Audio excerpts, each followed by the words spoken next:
नमस्कार। आप देख रहे हैं बिस्तक का afternoon edition live best stocks और देखते हैं बाजार पे अभी क्या रुझान देखने को मिल रहा है। अच्छी तेजी के साथ कामकाज हो रहा है। 114 अंकों की बढ़त निफ्टी पे देखने को मिल रही है। 25,176 का लेवल। सेंसेक्स 392 अंक ऊपर है। निफ्टी बैंक भी अभी फिलहाल 324 अंकों की बढ़त के साथ 57,080 के लेवल के आसपास कर रहा है काम। मार्केट में एकदम से तेजी बनी है, इसके पीछे कारण जानने की कोशिश करेंगे और ऊपर से अभी मार्केट पे क्या करना चाहिए, किन फैक्टर्स का असर आएगा, इस पे बात करने के लिए रूपक डेजी मेरे को ज्वाइन कर रहे हैं एलकेपी सिक्योरिटीज से। रूपक जी नमस्कार, स्वागत है आपका बिस्तक पे। जी नमस्कार Rajat ji. Thank you for having me here. Thanks for joining sir. Market में आज के सत्र में अच्छी एक्टिविटी देखने को मिल रही है, लेकिन बड़ा प्रश्न ये कि ये क्या तेजी टिकाऊ है कि नहीं, क्योंकि हमारे साथ तो ट्रेड डील की नहीं डोनाल्ड ट्रंप ने अभी तक।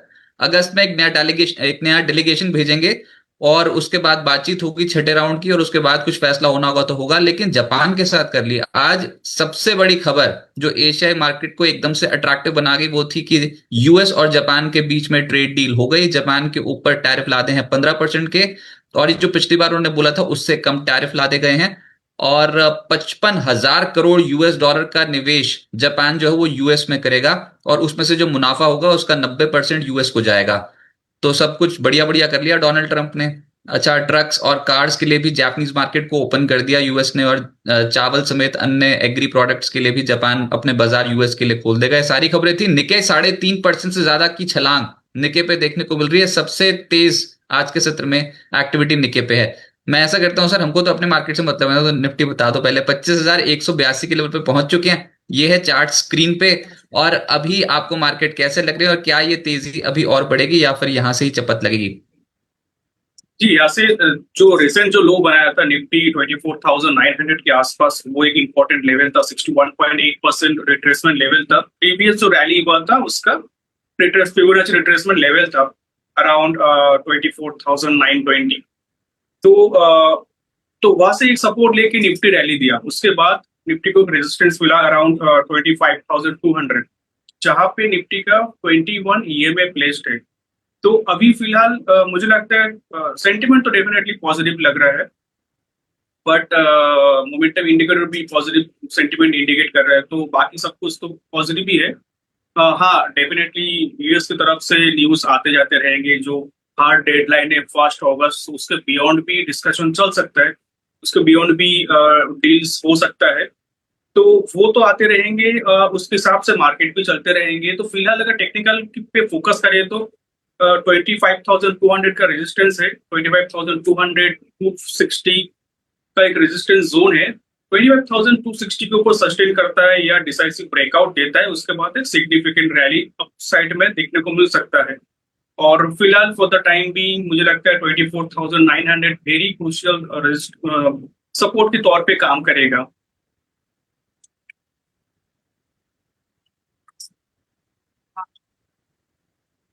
सर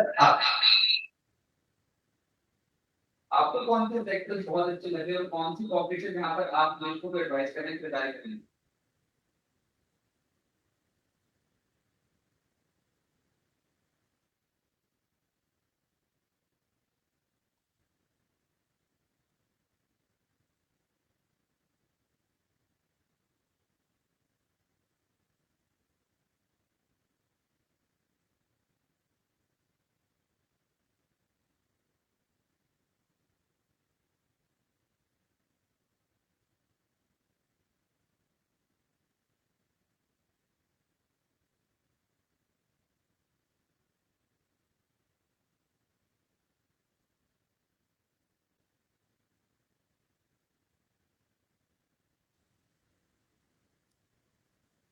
सर सुन पा रहे हैं आप मेरे को?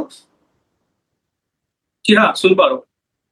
आपको कौन से पॉकेट्स बहुत अट्रैक्टिव लग रहे हैं, कौन से शेयर्स जो आपने अभी क्लाइंट्स को सजेस्ट किए कि जहां पर पोजीशंस बनाई जा सकती है?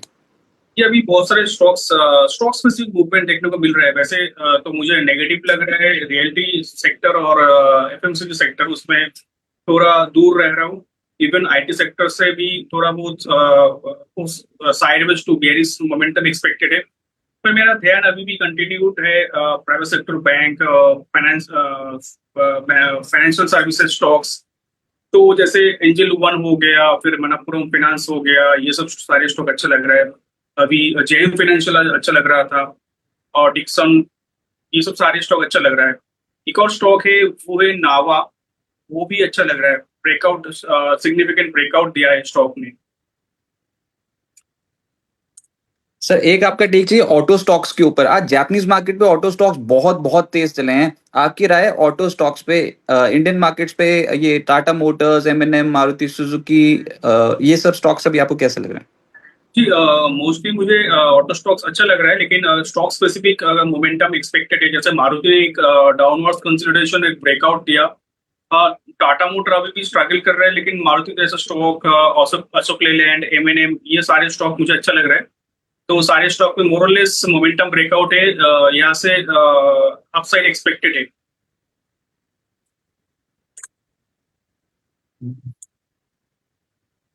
अभी के हिसाब से कुछ लग रहा है निफ्टी पे ऐसा कोई स्टॉक जो धूम मचा सकता है? अभी तो इटर्नल इटर्नल ही हो रहा है ना, बाकी इसके अलावा कोई और स्टॉक जो आपको लग रहा है कि इस हफ्ते का स्टार परफॉर्मर अभी बन सकता है?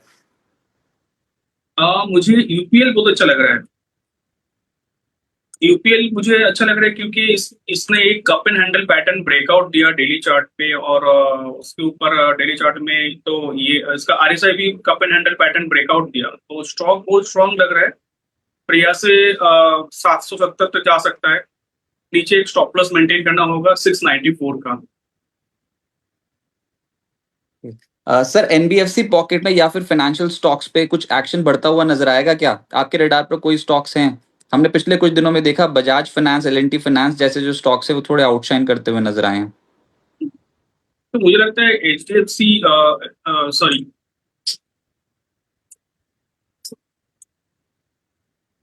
एचडीएफसी बैंक मुझे अच्छा लग रहा है। डाउनवर्ड कंसोलिडेशन था, उसके बाद एक रैली का उम्मीद है। एक रेजिस्ट छोटा माइनर रेजिस्टेंस है अराउंड 2030, बट मुझे लगता है वो रेजिस्टेंस का ऊपर ब्रेकआउट आ जाएगा। एक सपोर्ट है 1980 पे, तो 1980 का सपोर्ट से स्टॉक को बाय किया जा सकता है अबाउट 2030। मुझे लगता है कि स्टॉक 2150 2200 तक जा सकता है शॉर्ट टर्म में। ओके, फाइनेंशियल्स में ये, और ऐसे एक लास्ट पॉकेट बता दीजिए, उसके बाद फिर आगे बढ़ते हैं चर्चा को। बता दो बहुत सारे व्यूअर्स हमारे से कनेक्ट हो चुके हैं।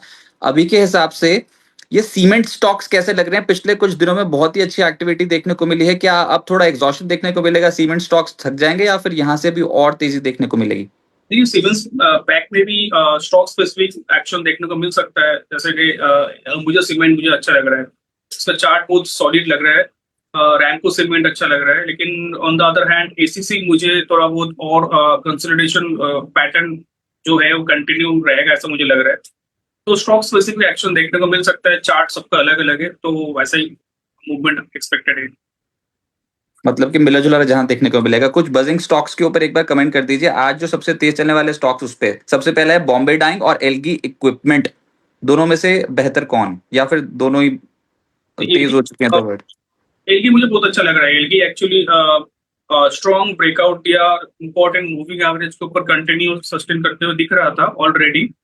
तो आज ब्रेकआउट दिया, आज विद वॉल्यूम ब्रेकआउट दिया, तो मुझे लगता है ये रैली कंटिन्यूड रहना चाहिए शॉर्ट टर्म में, 620 625 तक जाना चाहिए। और नीचे सपोर्ट अभी हो जाएगा 570 का, 574 का सपोर्ट आप लेके चल सकते हो। ओके, और वो जो बॉम्बे डाइंग है उसमें प्रॉफिट लॉक करें क्या? अभी जिनके पास भी हो गया हो प्रॉफिट, ऑब्वियसली स्टॉक में से प्रॉफिट कमाना ही मुश्किल है। कि बॉम्बे डाइंग का भी चार्ट अच्छा लग रहा है, डेफिनेटली इसका भी अपसाइड मुझे स्ट्रॉन्ग लग रहा है। 200 तक जाना चाहिए बॉम्बे डाइंग, सपोर्ट हो जाएगा बॉम्बे डाइंग का 179 179 का स्टॉप लॉस से होल्ड किया जा सकता है स्टॉक को। अच्छा, आपने नवा बताया था ना, उस स्टॉक में एक्शन है। एक स्टॉक है MRPL, 155 पे पहुंच गया। इसके रिजल्ट्स कुछ ज्यादा एक्साइटिंग नहीं आए थे, उसके बाद एक डिप आया था और निचले से बहुत ही तगड़ी खरीदारी, 7.5% ऊपर है MRPL। एमआरपीएल में देखिए, अगर क्लोजिंग 153 के ऊपर आता है, 154 के ऊपर आता है, तो फिर तो स्ट्रॉन्ग अपसाइड कंटिन्यूड रहेगा शॉर्ट टर्म में। 168 तक जा सकता है, और नीचे 153 का सपोर्ट लेके आप पोजीशन बना सकते हो या लॉन्ग पोजीशन होल्ड कर सकते हो। सर कुछ कुछ स्टॉक्स तो ऐसे ना जो लगातार ही चढ़ते चले जा रहे हैं, आज भी तेजी आ गई पैरादीप फॉस्फेट्स में। ये 200 के पार निकल गया था, फिलहाल 198 पे कर रहा है कामकाज। पैरादीप फॉस्फेट्स पे एक बार आपके कमेंट्स। कंसोलिडेशन ब्रेकआउट दिया। यहाँ पे सपोर्ट है 189 पे, 189 नहीं टूटा तो रैली कंटिन्यूड रहेगा। मुझे लगता है 212 220 तक जा सकता है। स्टॉक्स तो भर भर के आ रहे हैं पिछले कुछ दिनों में जो एक्ट, एक बार रिजल्ट्स का इम्पैक्ट कुछ स्टॉक्स पे पड़ा है। डिक्सन अभी हो गया इसका क्या, या इतने तगड़े नतीजों के बाद अभी और चलेगा क्या ये स्टॉक? 16,500 के लेवल को भी पार कर गया डिक्सन टेक्नोलॉजीज। ये डिक्सन तो मुझे बहुत अच्छा लग रहा है। मुझे तो लगता है डिक्सन में 17,500 तक भी जा सकता है। हालांकि हमने अपने क्लाइंट को रिकमेंड किया डिक्सन में हम्म। तो स्टॉक में लॉन्ग पोजीशन बनाया जा सकता है 17,500 तक की अपसाइड के लिए। और नीचे सपोर्ट हो जाएगा 15,970 का। पर ये पिछले कुछ दिनों में चला भी बहुत है। जी हाँ जरूर। अभी जिनके पास है उनको होल्ड करना चाहिए। जी हाँ होल्ड करना चाहिए। और एक और last stock that is RH मैग्नीसिटा, ये चल रहा है 526 अभी। इस पे आपकी राय? ये तो कल बहुत जबरदस्त ब्रेकआउट दिया था। तो कंसोलिडेशन ब्रेकआउट दिया था। अभी फिलहाल मुझे लगता है 560 तक जा सकता है अपसाइड में। और नीचे सपोर्ट हो जाएगा 510 का। पर ऐसा कंसिस्टेंट भागने वाला स्टॉक जहां पर लगातार ही कुछ बढ़त देखने को मिल रही हो, बहुत ऐसी मार्केट में आइडेंटिफाई करना मुश्किल है। और एक और स्टॉक आज के सत्र में एक्शन में, डेटा मैटिक्स करके एक स्टॉक है। एक बार सर एक बार डेटा मैटिक्स के एक बार चार्ट्स देख के बताएंगे कि कैसा लग रहा है ये स्टॉक? जी हाँ बहुत जबरदस्त सिग्निफिकेंट रैली दिया। तो अभी सपोर्ट जो इसका दिख रहा है वो रहेगा 800 पे। 800 का सपोर्ट रहेगा। और अपसाइड में ये जा सकता है। अपसाइड और बाकी है। मुझे लगता है और जाना चाहिए। स्ट्रॉन्ग अपसाइड बाकी है अभी भी। तो ये 915 तक जा सकता है।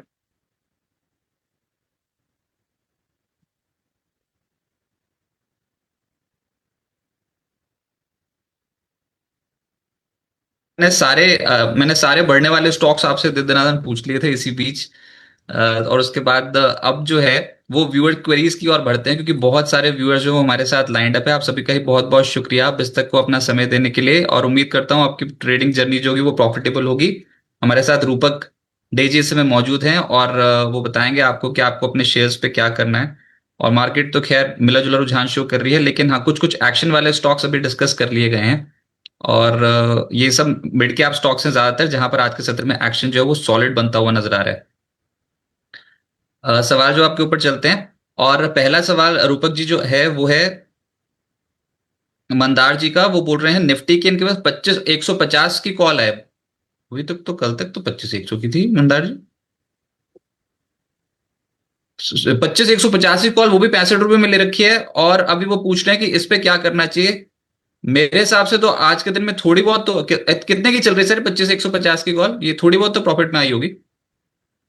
जी हाँ 65 रुपए की चल रही है अभी।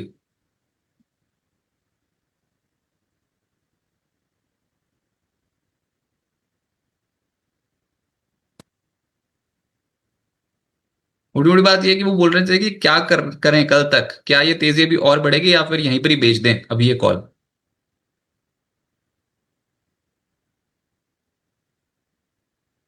65 रुपए में लिए तो आप होल्ड कीजिए स्टॉक को। उसको मुझे लगता है कि 44 का स्टॉप लॉस होना चाहिए। अभी थोड़ा छोटा मोटा डीप दे सकता है, 8-10 रुपए का डीप दे सकता है, लेकिन उसके बाद वापस से रिकवरी आना चाहिए। पर तरीका ठीक नहीं है ये वाली कॉल को, उस तरीके से तो मार्केट के हवाले ही हो गए हो आप। जो आप कर रहे हो प्योरली प्योरली स्पेकुलेशन करते हो, तो वैसे स्पेकुलेशन ही है, लेकिन जिस तरीके से की गई है वो पोजीशन गलत बिल्डअप है। निकलना चाहे तो निकल जाए सर, मतलब या तो बहुत नीचे ले रखी होती है एक दिन पहले उसी स्ट्राइक की जहां पर बाजार खड़ा वहीं की कॉल ली हुई है।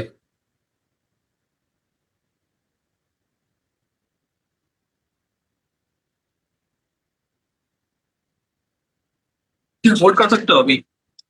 ओके। ओके। वापस से होल्ड कर सकते हो।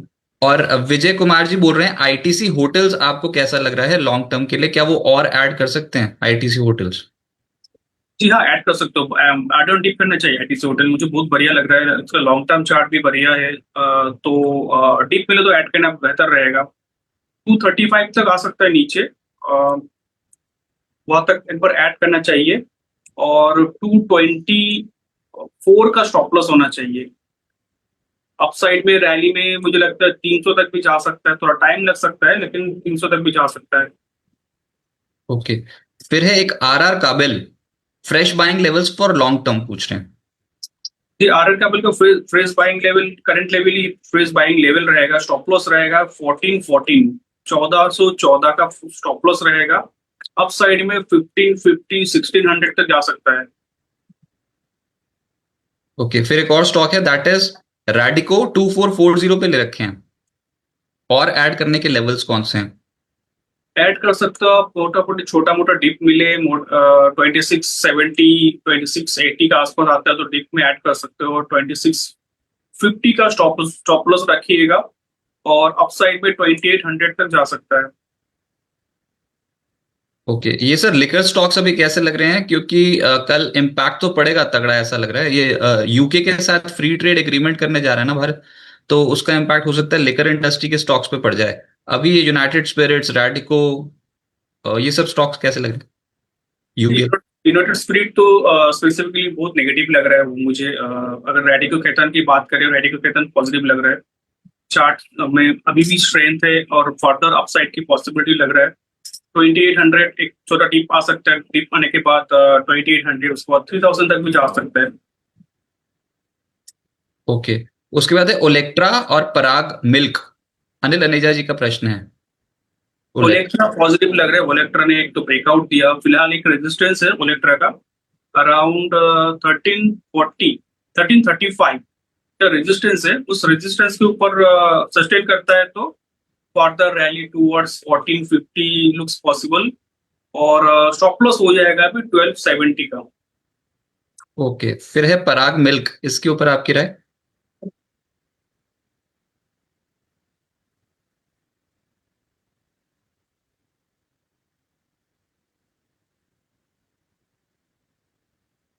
कि पराग मिल का तो चार्ट तो पॉजिटिव ही है। स्टॉप लॉस रहेगा इसका 244 का, 244 का स्टॉप लॉस से होल्ड कर सकते हो। अपसाइड में 270 तक जा सकता है।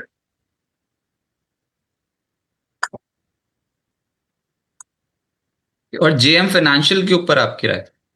बहुत बढ़िया चार्ट है जेएम फाइनेंशियल, हमने अपने क्लाइंट को भी रिकमेंड किया था और एक्सपेक्ट कर रहे हैं कि 185 तक जाए एक बार।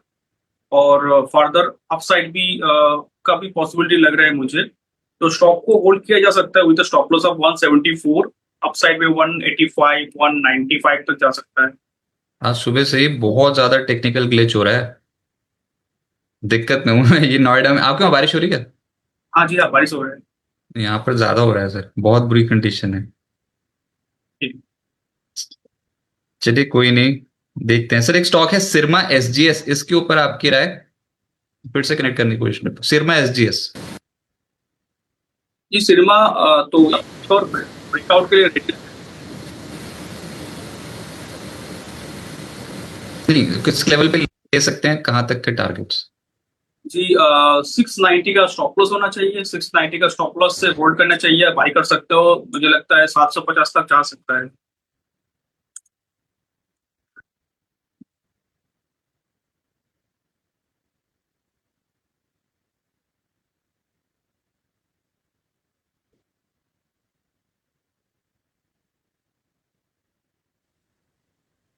उम्मीद करता हूँ हमें कुछ सुन पा रहे हैं।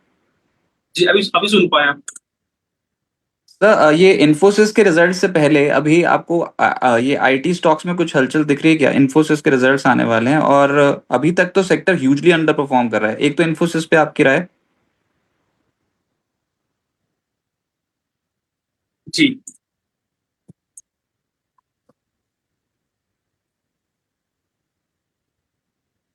इन्फोसिस देखिए, सेंटिमेंट ना तो पॉजिटिव ना तो नेगेटिव, एक रेंज के अंदर ट्रेड करते हुए दिखाई दे रहे हैं लास्ट एक दो हफ्ते से, मोर देन 1 और 2 वीक्स।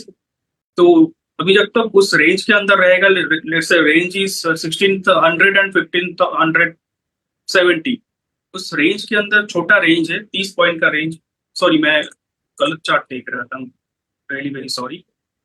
तो हाँ, फिलहाल तो कंसोलिडेशन के अंदर ही है, 1550 और 1600 के कंसोलिडेशन के अंदर है। तो जब तक 1600 के ऊपर ब्रेकआउट नहीं आता है, तब तक एक सेंटिमेंट साइडवेज सेंटिमेंट रहेगा। बट 1550 के नीचे आ जाता है तो एकदम वीक हो जाएगा स्टॉक। तो रिजल्ट के ऊपर डिपेंड करेगा कौन सा साइड में ब्रेकआउट आएगा। तो ओवरऑल आईटी में कुछ भी पसंद आ रहा है कुछ, मतलब जैसे आज कोफोर्ज के नतीजे, इन्फोसिस के नतीजे बहुत असर डाल देंगे आईटी में, कोई भी ऐसा स्टॉक जो आपको अच्छा लग रहा हो, या फिर पूरा सेक्टर है या अवॉइड लिस्ट में है? मैं पूरा सेक्टर ही थोड़ा अवॉइड लिस्ट पे डाला for the last few days, few weeks मैं कहूंगा। तो आईटी इंडेक्स की बात करें तो ओवरऑल आईटी इंडेक्स अगर देखिए, आईटी इंडेक्स अभी एक जो सपोर्ट था 37,400, उसके नीचे ट्रेड करते हुए दिखाई दे रहा है। तो जब तक उसके नीचे रहेगा 37,400 500 के नीचे रहेगा आईटी इंडेक्स, तब तक मैं आईटी में लॉन्ग पोजीशन नहीं बनाऊंगा। उसके ऊपर जाता है तो लॉन्ग पोजीशन बन सकता है, नहीं तो सेल ऑन राइज रहेगा आईटी। एक प्रश्न आया हुआ है टाटा मोटर्स के ऊपर, एक बार प्लीज देख के बताएं, टाटा मोटर्स आज निफ्टी के टॉप गेनर्स की सूची में शामिल है, क्या करना चाहिए इसमें? टाटा मोटर्स तो एक रेंज के अंदर है, जो लार्जर जो रेंज बना के रखा है स्टॉक ने वो है ऊपर में 700 रुपया, नीचे 665। तो ये जो 35 पॉइंट्स का रेंज बना के रखा, उस रेंज के अंदर ही रहना रहेगा वेरी शॉर्ट टर्म में, ये एक्सपेक्टेड है। बट हाँ, 700 रुपये के ऊपर ब्रेकआउट आता है कुछ डील की चलते, या कुछ उसके बाद रिजल्ट भी है 2 हफ्ता के बाद, तो उसके बाद हो सकता है कुछ मूवमेंट है, हलचल आए स्टॉक में। फिलहाल तो साइडवेज मूवमेंट ही एक्सपेक्टेड है। मेरे पास तो बॉम्बे डाइंग के मैसेजेस बहुत आ रहे हैं, बॉम्बे डाइंग में कोई बहुत बड़ा ब्रेकआउट आया है क्या? ऐसा है, पैसा कमाना बहुत मुश्किल है सर स्टॉक में से, इसलिए पूछ रहा हूँ, बहुत तेज हो गया 14% मेरे ख्याल से। हाँ, बहुत बढ़िया ब्रेकआउट दिया स्टॉक ने। तो अभी ये जो रैली कंटिन्यूड रहना चाहिए, 200 तक जा सकता है, 200 के बाद तो वापस फर्दर लेवल्स खुल जाएगा स्टॉक के। देखते हैं स्टॉक अभी कहां तक जाता है, हम आगे प्रश्नों को आगे बढ़ाते हैं।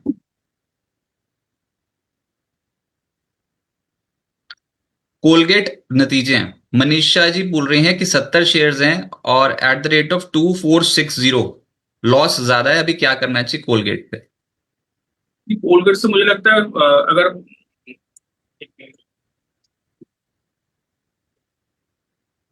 ऐसा तो नेगेटिव है चार्ट, और मुझे लगता है ये जो कोलगेट से एक बार एग्जिट लेना चाहिए। 23 25 20 का सपोर्ट था, वो टूटा। फिर फर्दर सपोर्ट एक था 2300 का, उस सपोर्ट को भी तोड़ा कोलगेट आज। तो बहुत ही वीक लग रहा है, तो एक बार पोजीशन से एग्जिट ले लीजिए। एफएमसीजी स्टॉक्स में कोई दम? कोलगेट तो वैसे वाकई ये लगातार ही अंडर परफॉर्म बना हुआ है, रिजल्ट्स के पहले क्या कुछ कवरिंग देखने को मिल सकती है स्टॉक में? क्या इनको नुकसान ज्यादा हो रहे हैं, अपने कट टू कट निकल जाए अगर वो ऊपर का कोई भी भाव आए तो? एक तो बाउंस छोटा मोटा आ सकता है, बट मुझे लगता है ज्यादा बाउंस नहीं देगा, मैक्सिमम 100 पॉइंट का बाउंस दे सकता है। ओवरऑल मुझे वीक लग रहा है, और फर्दर करेक्शन लग रहा है शॉर्ट टर्म में। ओके सर, आईआरबी और जेएसडब्ल्यू एनर्जी, आशीष जी पूछ रहे हैं ये स्टॉक अभी आपको कैसे लग रहे हैं?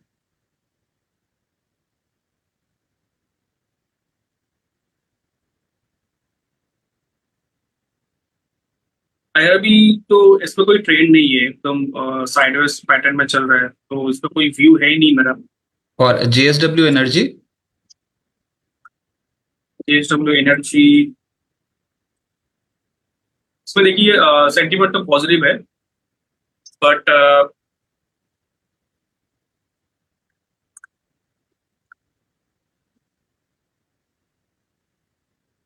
535 540 के ऊपर अगर सस्टेन करता है, उसके बाद एक रैली आ सकता है टुवर्ड्स 600।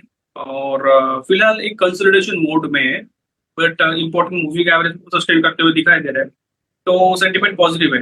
520 का स्टॉप लॉस से होल्ड कर सकते हो। सर अब एक और मुद्दा रखते हैं यहाँ पर, और वो ये है कि ये जो न्यू एज कंपनीज है ना, इनके स्टॉक्स में पिछले कुछ दिनों में बहुत ही जबरदस्त तेजी देखने को मिली है। और स्टॉक्स जैसे कि एक्जिगो पोस्ट रिजल्ट्स ये आपके सामने है, वॉल्यूम्स के साथ बहुत ही तगड़े तरीके से भाग गया था। मैंने ये देखा था जब 190 के लेवल को पार किया तो उसके बाद फिर वापस ही नहीं आया, धड़ धड़ करके ऊपर ही चला गया था। हाल फिलहाल में बहुत ही अच्छी तेजी आई, रिजल्ट्स बाजार को बहुत पसंद आए। फिर एक और स्टॉक है पेटीएम। पेटीएम तो खैर रिजल्ट से पहले ही चलना शुरू कर दिया था। अब मुद्दा यह है कि पेटीएम के नतीजे भी अच्छे और एक्जिगो के नतीजे भी अच्छे आए हुए हैं। रिटर्न एक्जिगो में एक महीने में लगभग 31% के मिल चुके हैं, और पेटीएम में एक महीने में लगभग 24% के रिटर्न ऑलरेडी मिल चुके हैं। ऐसे ही डिलीवरी एक और स्टॉक जहां पर 24% के रिटर्न मिले हैं। डिलीवरी का स्टॉक भी बहुत तेज भागता हुआ नजर आया है। और एक और है इटर्नल, जिसमें 2 दिन से ही हम देख रहे हैं, 2-3 दिन से कि बहुत ही ज्यादा ट्रेडिंग इंटरेस्ट जो है वो बनता हुआ नजर आया। तो ये कुछ स्टॉक्स हैं जो धमाकेदार एक महीने की परफॉर्मेंस दे रहे हैं। डिलीवरी 24% का रिटर्न, इटर्नल लगभग 20% का रिटर्न, फिर कार ट्रेड, नाइका, ये सूची है जहां पर अच्छे रिटर्न्स मिले हैं। तो सर इसमें फटाफट से एक बार आप इनके लेवल्स बता दीजिए, ताकि जिनके पास हो हमेशा की तरह उनको ये पता लग जाए कि कौन से लेवल्स पे उनको एग्जिट करना है या फिर होल्ड करना है। पहला है एक्जिगो। ये वाली कंपनी अभी आपको कैसे लग रही है, इसका स्टॉक कैसा लग रहा है और क्या टारगेट्स क्या स्टॉप लॉस?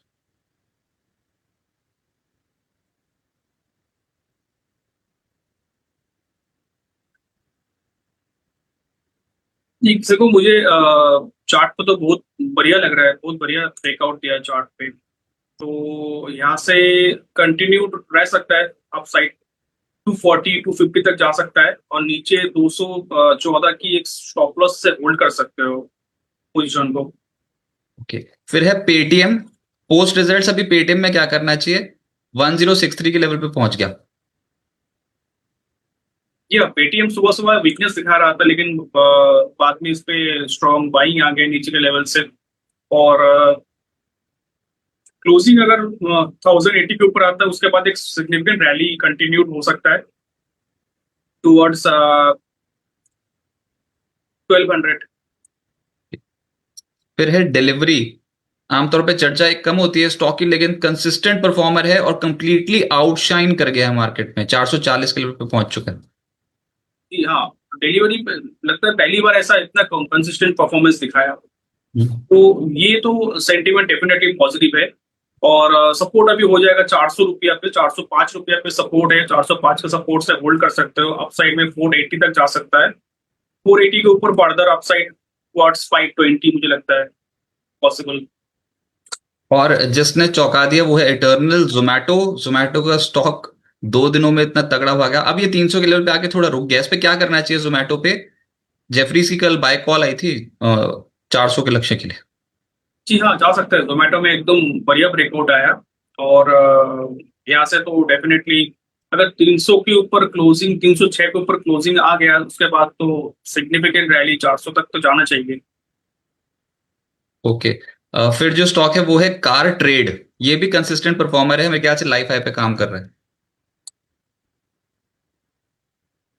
तो अल्टरनेटिव चार्ट अच्छा है, प्रीवियस जो कंसोलिडेशन जोन था उस जोन के ऊपर सस्टेन करते हुए दिखाई दे रहा है। तो 1850 का स्टॉप लॉस रहेगा, 1850 के ऊपर सस्टेन करता है, कंटिन्यूड रहता है, तो अपसाइड में 2200 तक जा सकता है। और एक है नायका। देखिए हम सिर्फ ये बता रहे हैं कि किन स्टॉक्स में तेजी आ गई है और क्या लेवल्स इंपॉर्टेंट हैं। ऑब्वियसली बस ये बताने का मकसद ये था कि नई एज से जो कंपनियां, न्यू एज कंपनीज इनको हम बोलते हैं, वहां पर बहुत अच्छी खरीदारी हो रही है इस मार्केट में। तो स्ट्रक्चर तो सभी के पॉजिटिव, लेकिन ऑलरेडी बहुत अच्छा रन बन चुका है। ये इसके अभी नतीजे नहीं आए हैं एफएसएन ई कॉमर्स वेंचर्स के, नायका के। इस पे क्या करना चाहिए सर? 220 के आसपास रुक रहा है ये शेयर।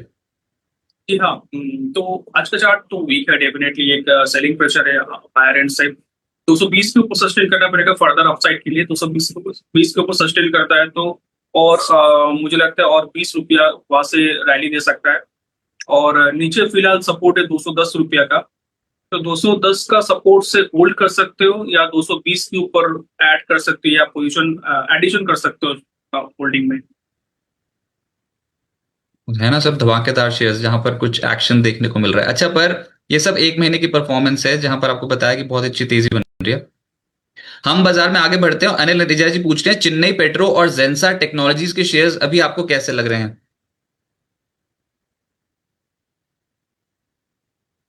चेन्नई जी, चेन्नई पेट्रोलियम तो अभी आज का दिन थोड़ा वीक है। 800 के ऊपर एक रेजिस्ट 800 के आसपास रेजिस्टेंस है, 800 के ऊपर सस्टेन करता है तो सेंटिमेंट में मोमेंटम और ऐड होगा।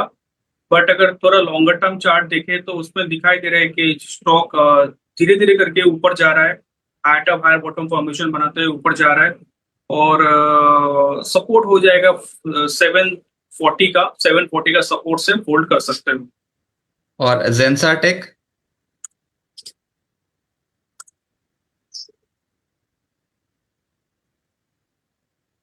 जेजा टेक में एक सपोर्ट है 785 का। वो सपोर्ट अगर नहीं टूटा तो एक सिग्निफिकेंट रैली आ सकता है जो स्टॉक को 950 तक लेके जा सकता है। ओके। मनीषा जी बोल रही हैं आईडीएफसी फर्स्ट बैंक, और शर्मी जोशी जी बोल रही हैं वाटेक वबाग। सेलिंग टारगेट्स पूछ रहे हैं sir. Selling target for IDFC first bank, right? IDFC first bank and वाटेक वबाग। हाँ, तो शॉर्ट ट्रेड रहेगा तो उसका टारगेट रहेगा 70, मुझे लगता है इमीडिएट टारगेट रहेगा 70 और उसके नीचे 6850, तो 6050 तक आ सकता है नीचे। नहीं नहीं, सेलिंग टारगेट मतलब खरीद लिया तो ऊपर के सेलिंग टारगेट। अच्छा अच्छा, सॉरी। तो सेलिंग टारगेट रहेगा अभी आईडीएफसी फर्स्ट बैंक तो थोड़ा बहुत वीक लग रहा है। 74 का रेजिस्टेंस रहेगा, 74 के ऊपर आता है तो स्टॉक में वापस एक बार बाइंग मोमेंटम रिज्यूम होगा और इन दैट केस स्टॉक 80 तक जा सकता है। तो फिलहाल होल्ड है तो पोजीशन 70 का स्टॉप लॉस से होल्ड कीजिए। ओके, और उसके बाद है ये वाटेक वबाग का सेलिंग टारगेट क्या है? वाटेक वाबा तो स्टॉक पॉजिटिव लग रहा है। प्रीवियस जो स्विंग हाई है 1680 तक जा सकता है एक बार वापस। 1680 के ऊपर फर्दर अपसाइड पॉसिबल लग रहा है टूवर्ड्स 1720 तक, 17 सॉरी 1700 तक लग रहा है नेक्स्ट। ओके। विजय कुमार जी बोल रहे हैं शक्ति पंप का फ्रेश बाइंग लेवल क्या है सर?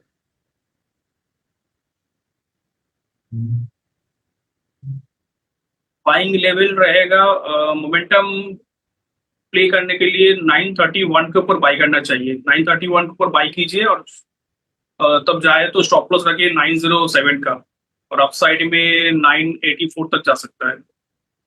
निकुंज जी बोल रहे हैं कैश में रिलायंस इंडस्ट्रीज उठा लिए 14-20 पे, ठीक किया? रिलायंस इंडस्ट्रीज, हम्म। रिलायंस इंडस्ट्री ठीक ठीक है। 1400 का स्टॉप लॉस रखना होगा। 1400 स्टॉप लॉस से होल्ड कीजिए। एक बाउंस आ सकता है जो स्टॉक को 1465 तक लेके जा सकता है। शर्मी जोशी जी बोल रहे हैं क्रेडिट एक्सेस ग्रामीण का सेलिंग टारगेट क्या है? ये भी अच्छा भागा है, एक मिनट देखने तो।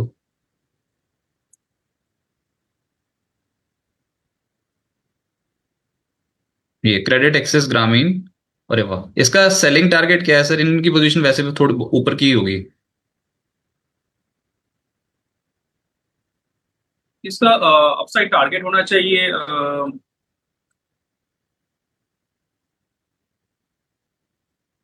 रेजिस्टेंस है 1400 के आसपास। 1400 के बाद ये जाना चाहिए 1500 तक। नीचे फिलहाल सपोर्ट हो जाएगा इसका 1340 का। मनीषा जी बोल रही हैं स्टेट बैंक ऑफ इंडिया अभी आपको कैसा लग रहा है सर? चल नहीं रहे हैं सरकारी बैंक, एकदम से फंस गए हैं ऊपर आके। तो स्टेट बैंक एक बार 820 के ऊपर सस्टेन करता है तो रैली आ सकता है बट फिलहाल आपको 800 का स्टॉप लॉस से होल्ड करना पड़ेगा। 820 के ऊपर ब्रेकआउट है और स्टॉप लॉस है 800 का। सूरज गोयंकर जी बोल रहे हैं किर्लोस्कर ऑयल इंजन्स में क्या करें? 914 पे ले रखें किर्लोस्कर ऑयल। तो स्टॉक अच्छा ही लग रहा है मुझे आज तो। ठीक है, थोड़ा एक दो दिन में थोड़ा बहुत कंसोलिडेट किया बट ओवरऑल जो पॉजिटिव मोमेंटम है बरकरार रहना चाहिए। 800 नहीं, हाँ हाँ, 895 का स्टॉप लॉस रहेगा। 895 का स्टॉप लॉस से होल्ड कर सकते हो और रैली में 960 तक जा सकता है। And lastly sir Shubham ji पूछ रहे हैं सतलुज जल विद्युत निगम एट द रेट ऑफ 146, अभी क्या करना चाहिए? बहुत ऊपर ले लिए, कहाँ ले लिए? ओ बाप रे।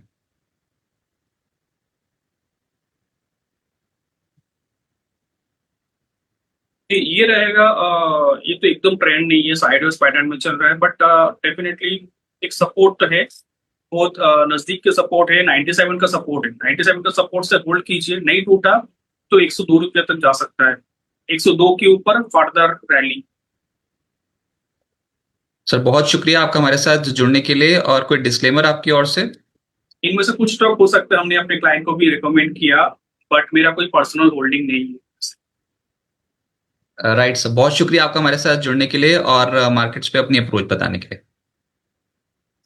तो रूपक जी हमारे साथ जुड़े हुए थे, बहुत ही गहरी पकड़ रखते हैं स्टॉक मार्केट पे। उन्होंने बताया अपने व्यू स्टॉक मार्केट पे 25,177 के लेवल पे फिलहाल निफ्टी को छोड़े जा रहे हैं। 3:30 बजे दोबारा से मुलाकात होगी। आज मार्केट का मूड ठीक है, लेकिन हम ना पिछले हफ्ते के हाई को बहुत इंपॉर्टेंट एक सिग्निफिकेंस दे रहे हैं, वो है 25,255। उस लेवल के नीचे नीचे ही मेंटेन कर रहे हैं, 25,200 को भी टच नहीं किया। लेकिन इंपॉर्टेंट ये है कि पिछले 3 ट्रेडिंग सेशन से हायर लोज बना चुके हैं, यहां पर भी बनाया, माफ कीजिएगा, 2 ट्रेडिंग सेशन से हायर लोज बना चुके हैं। और कोशिश पूरी है कि ये जो रेजिस्टेंस लेवल है इसको तोड़ दे। बाजार यहाँ पर कुछ ऐसी चीज ढूंढने की कोशिश करे जिसकी वजह से रेजिस्टेंस लेवल टूटे, या तो एक्सपायरी पे टूटेंगे, वीकली एक्सपायरी पे, या फिर ऑप्शन राइटर्स डोमिनेट करेंगे, या इसलिए होता है क्योंकि बहुत सर्टेन तो कोई भी नहीं होता है एक्सपायरी वाले दिन। तो कल जब वीकली एक्सपायरी कटेगी तो ये जो जोन है ये बहुत इंपॉर्टेंट सिग्निफिकेंट जोन रहेगा। 25,200 25,250 के ऊपर बुल्स एकदम से ताकत बढ़ा देंगे अपनी, और नहीं तो फिर मामला यहीं पर ही फंस जाएगा। तो देखते हैं, कल का दिन बहुत इंपॉर्टेंट रहेगा। पहले तो आज के दिन में जहां पर हैं वहां पर ही बंद हो जाए तो बहुत बढ़िया, या फिर इससे थोड़ा और ऊपर चढ़कर बंद हो जाए तो और भी बढ़िया। बुल्स की ताकत अभी फिलहाल उतनी नहीं दिखती, लेकिन अगर 25,200 25,250 को कॉन्कर कर लिया तो ताकत अलग से दिखाई दे जाएगी। और ऊपर से फ्री ट्रेड एग्रीमेंट भारत और यूके के बीच में भी होगा, तो उसका भी हो सकता है कि